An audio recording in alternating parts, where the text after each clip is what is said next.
Ayan mga idol, update tayo alas 3:43 ng madaling araw. Andito na naman tayo, nag-drop off ngayon sa Mel Lopez Boulevard. Ang ating customer ay naka-address sa Building 19, Kalusugan Street mga idol. Pag madaling araw talaga idol, possible talagang makakuha tayo ng booking pag nasa Tondo tayo na dito banda ang mga drop off. Tulad nito ngayon, kakatapos lang natin mag drop off dito mga idol. Kailangan na nating bumalik. O lalayo muna tayo dito sa Tondo mga idol kasi madaling araw na. Possible na magiging traffic na ang lugar. Eto mga idol, tatawid na naman tayo dito sa may Smoky Mountain. Sa gilid ng Smoky Mountain tayo magdadaan. Ito kasi yung pinaka-alternative na shortcut way papasok na gagalangin Tondo. Lalabas tayo ng Blumentritt area. Ayan mga idol, oh. May shortcutan kasi dito. Kasi kung hindi tayo mag-shortcut dito mga idol, malayo-layo yung ating ikutan. Doon pa sa C3 yung ikutan natin. Eto ang pinaka-shortcut. Mabuti nga may shortcutan na dito mga idol, oh. Dito tayo sa Paradise, sa gilid ng Paradise High Paradise Building. Ito yung mga tenement dito sa Tondo mga idol. Sa right side ko, madalas din tayo dito nagda-drop off. Ayan mga idol, basta booking kahit saan ang drop off, larga tayo mga idol.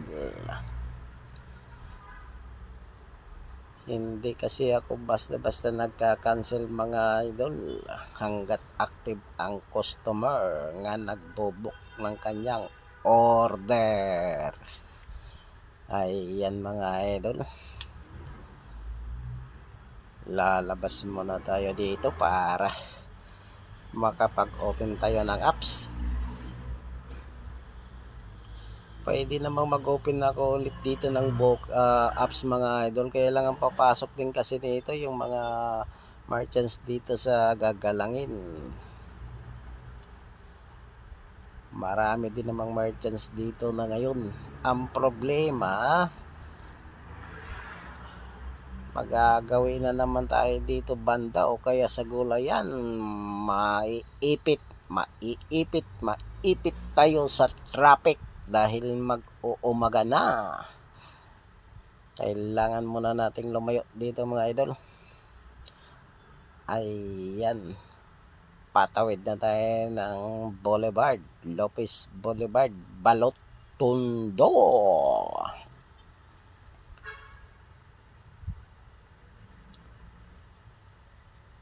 Medyo okay naman dito mga idol. Maliwaliwanag na. Doon talaga sa pinagdadrop pa natin kanina, wala talaga siyang street light. Madilim. May mga ilaw doon lang sa may mga gilid-gilid ng bahay-bahay. Pero yung sinasabi nating street light ng Mel Lopez Boulevard, yung road 10 na yan, kahaba ng road 10, wala talaga siyang street light. Ewan ko kung bakit. Dati naman mayroon yan pero ngayon wala na. Baka nilipad sa hangin yung mga wirings ng ilaw dyan, kaya siguro nawala ng ilaw. Ay, for Diyos santo,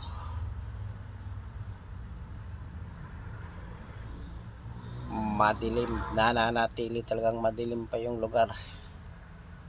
Ayan mga idol, patawid na tayo ng tulay ng Balot, Tondo. Ang labas na natin ito sa may tumbok natin ng Gagalangin Tondo.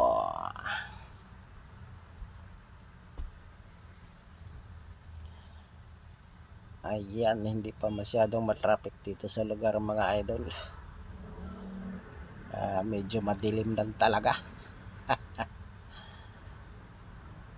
Ayan, andito na tayo sa circle ng Balot Tondo.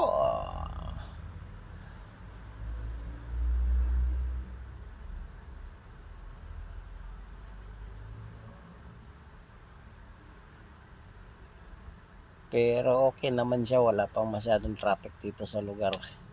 Kaya maya maya na ito matraffic na yan. Kaya hindi na muna tayo magbukas na dito. Lipat na tayo ng ibang lugar.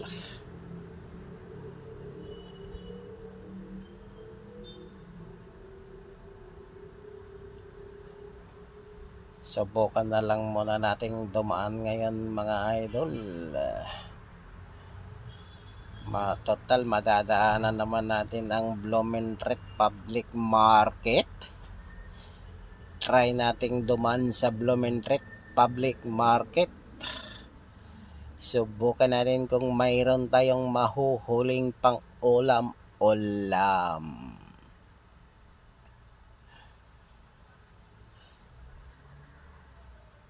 Titingnan natin kung may mabibili tayong mahuhuling upang ulam-ulam mga idol. Medyo maaga-aga pa naman. Hindi pa masyadong matao ang Blumentritt Public Market.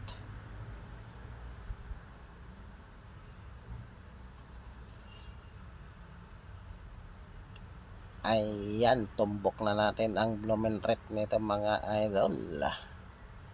New Antipolo Road ang ating dinadaanan. Sa may ilalim na ng skyway ito, may bago na kasing skyway dito na dinadaanan na sa ngayon.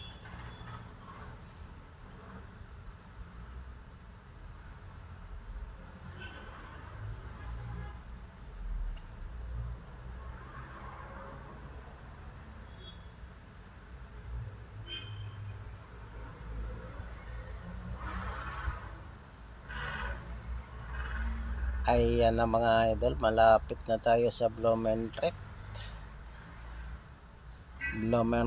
Market.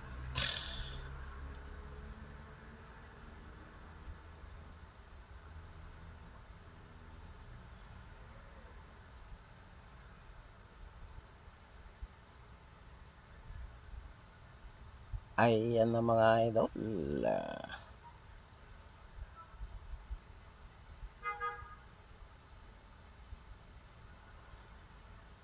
Titingnan natin mga idol, sana mayroon tayong mahuhuling pang ulam-ulam.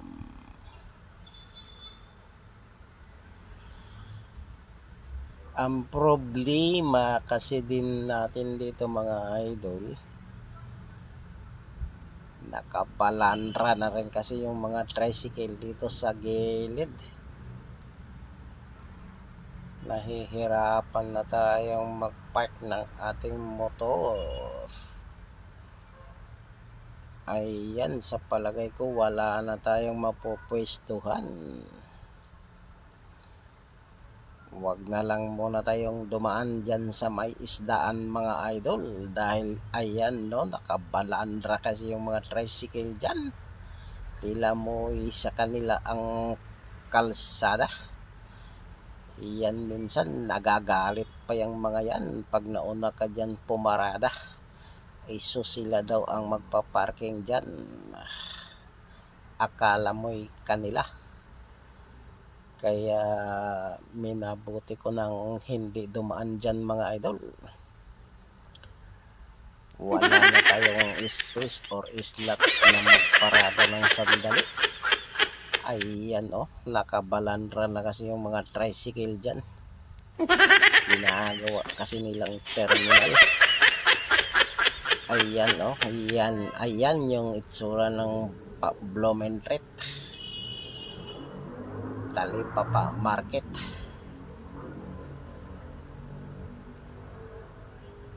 naharangan na nila kasi yung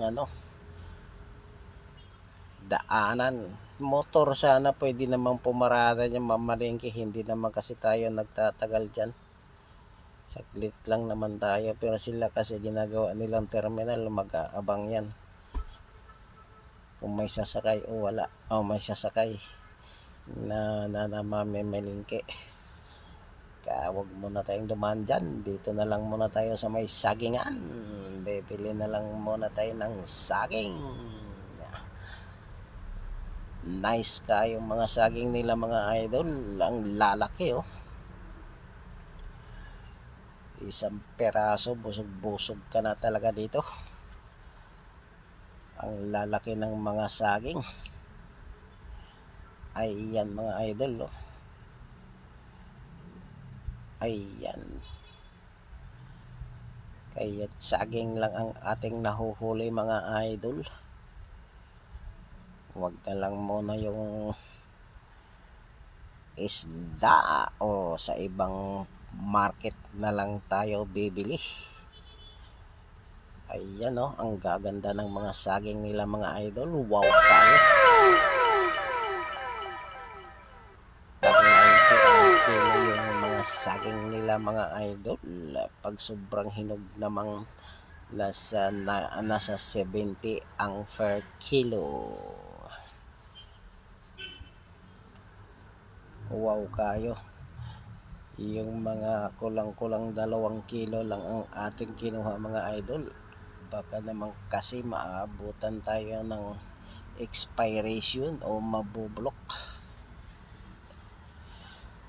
Wow kayo mga idol, ang saging nila. Ang lalaki ng saging nila. Wow kayo mga idol. Okay na ito mga idol. Ito na lang ang ating nabibili. Sa ibang market na lang tayo bibili ng isda mga idol. Yung mayroon tayong mapagpwestuhan ng ating motor.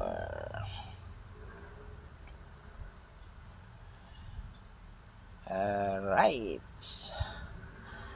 let's go. Maraming salamat sa iyong saging, sir.